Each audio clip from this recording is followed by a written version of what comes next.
सोहनपुर एक ऐसा गांव जिसकी सुबह पक्षियों की मीठी आवाज और खेतों की खुशबू से होती थी।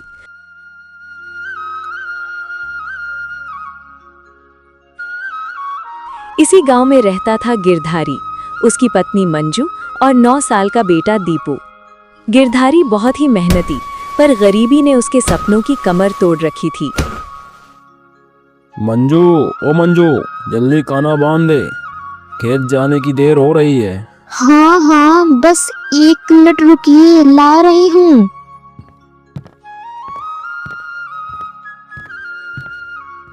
ये लीजिए, आपके पसंद की गोभी की सब्जी बनाई है। वाह, आज तूने तो खुश कर दिया।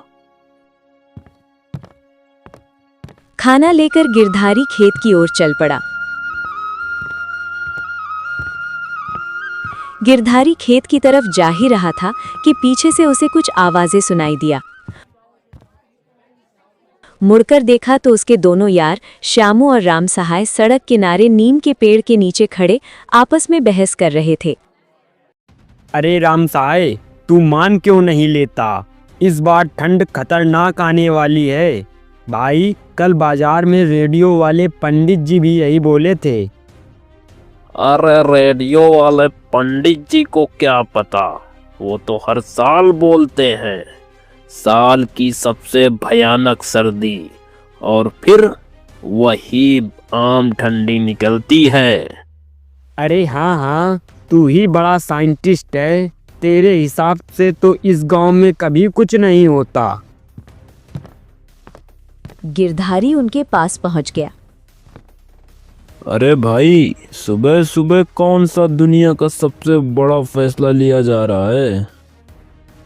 गिरधारी भाई, इस बार ठंड खून जमा दे ऐसी पड़ने वाली है। और ऊपर से हमारे पास ना ठीक का कोट है, ना कंबल, और ना ही लकड़ियाँ। अब बस भगवान ही मालिक है हमारा। हल्का मुस्कुराते हुए लेकिन अंदर से कुछ और सोचते हुए। अरे भाई, ठंड तो हर साल आती है, तो इतना डर क्यों रहे हो? इस बार बात अलग है गिरधारी। रात को जंगल की तरफ से अजीब तेज हवाएं चलती हैं। बकरियों को भी कांपते देखा है मैंने। और तू देख लेना, ठंड शुरू हुई नहीं कि गांव वाले आग जलाने को लकड़ियां ढूंढेंगे, और तब सबको समझ आएगा लकड़ियों की असली कीमत। राम सहाय की बात ने गिरधारी के दिमाग में हल्की सी चमक पैदा की, पर दोनों दोस्त समझ नहीं पाए कि गिरधारी के भीतर अभी-अभी एक नया ख्याल जन्म ले चुका है। चलो भाई, खेत जाने की देर हो रही है, तुम लोग भी अपना अपना काम देख लो। इस बहसबाजी में कुछ नहीं रखा। गिरधारी उनसे आगे बढ़ गया, लेकिन रास्ते पर चलने से ज्यादा उसके दिमाग में एक नई चाल चलने लगी थी।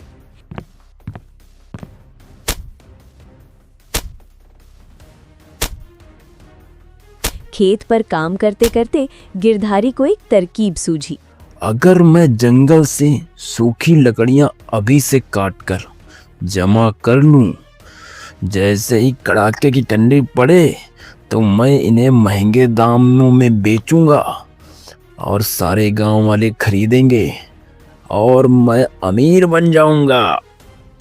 हाँ, ये तरकीब अच्छी है।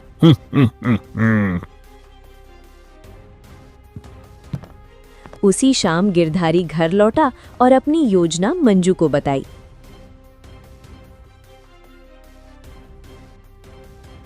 सुनने में तो ठीक लग रहा है, पर किसी को बताना मत। अरे तुम्हारे पेट में ये बात पचेगी? मैं खाने की तरह इसे भी पचा लूंगी। अगले दिन से गिरधारी जंगल जाना शुरू कर देता है।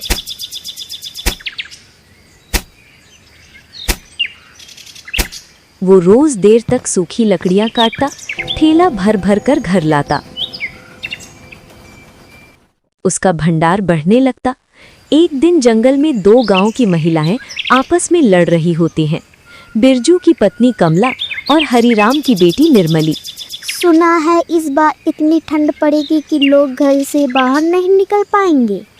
अरे तू तो वैसे भी हफ्ते में 2 बार नहाती है, ठंड में तो पूरा महीना नहीं नहाएगी। अरे तू खुद को देख, तू इतनी सुंदर होती तो गांव का सारा लड़का तेरे पीछे होता। दोनों की नोक झोंक सुनकर गिरधारी हंसकर निकल जाता है और लकड़ियां काटना शुरू करता है। एक सुबह दूर से गिरधारी ठेला खींचते हुए आता दिखाई देता है। ओ गिरधारी भाई, क्या हुआ? घर में बारात आने वाली है क्या? इतनी लकड़ियाँ किसके लिए जमा कर रहे हो? अरे नहीं, तुम्हारी भाभी कह रही थी ठंड आएगी तो चूल्हा ज्यादा जलेगा, इसलिए सोचा लकड़ियाँ खत्म न हो जाएं, पहले ही रख लेता हूँ। अच्छा, तो अब हमारी भाभी पूरे गांव को खाना खिलाएंगी क्या? अरे यार, तुम लोग तो बस बात बढ़ाते हो। बस घर का काम है, चूल्हा, गोबर, उपले, लकड़ियाँ सब चलता रहता है। श्यामू धीरे से राम सहाय के कान में फुसफुसाता है। ये झूठ बोल रहा है भाई, ये घर का चूल्हा नहीं, कुछ और पक रहा है इसके दिमाग में।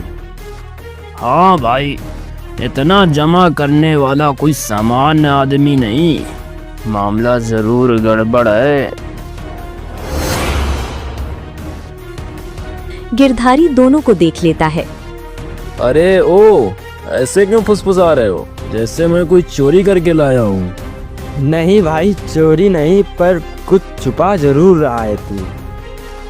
कुछ नहीं रे, तुम लोग भी ना, चलो हटो, गाड़ी भारी है, घर तक ले जाना है। दोनों दोस्त एक दूसरे को देखते हैं और चुप हो जाते हैं, पर उनके दिल में एक बात साफ हो गई, गिरधारी कुछ तो बड़ा खेल कर रहा है।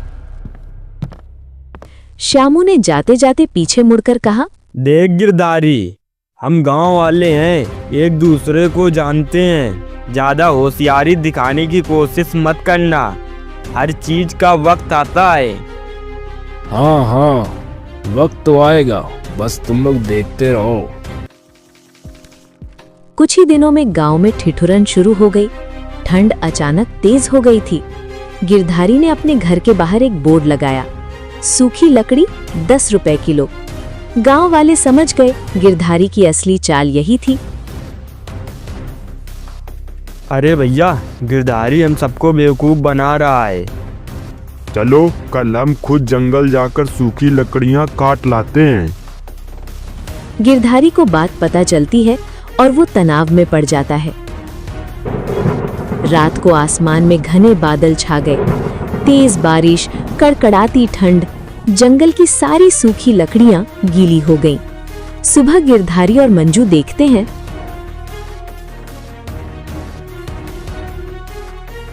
ऊपर वाले ने हमारी सुन ली, अब कोई भी जंगल से लकड़ियां नहीं ला पाएगा। हा हा हा।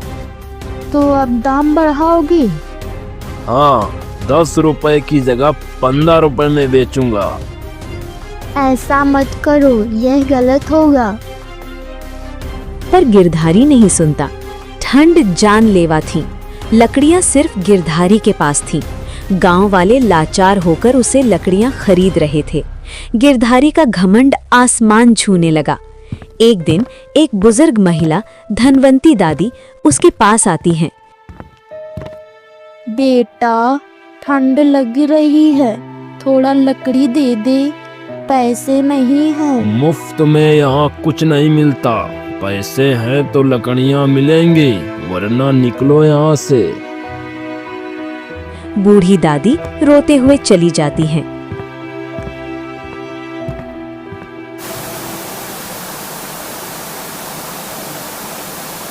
अगले दिन गिरधारी दूसरे गांव जाने की तैयारी कर रहा था, तभी मंजू उससे कहती है, लोगों पर जुल्म मत करो, कीमत कम कर दो।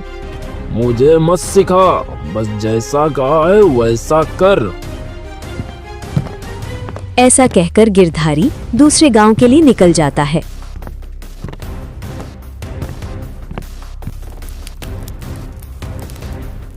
गिरधारी के जाने के बाद मंजू बाहर आग ताप रही थी। अंदर दीपू ठंड से कांप रहा था। अरे यहाँ इतनी लकड़ियाँ रखी हैं, मैं भी आग जला लेता हूँ। वो एक लकड़ी में आग लगाता है और सूखी लकड़ियां एक साथ भड़क उठती हैं। घर पूरी तरह आग की लपटों में जलने लगता है। मंजू चिल्लाती है पर अंदर प्रवेश करने का कोई रास्ता नहीं। गांव वाले गिरधारी के लालच की वजह से मदद नहीं करते। घर जल जाता है। दीपू भी उसी आग में जलकर मर जाता है। शाम को गिरधारी घर आता है। वो घर को राख में बदला देखता है। मंजू रोते रोते सारी बात बताती है। मैंने ये क्या कर दिया, मेरा लाल, मेरा दीपू, मेरा दीपू। वो फूट फूट कर रोता है और समझ जाता है लालच इंसान को कभी फायदा नहीं देता, केवल बर्बादी लाता है।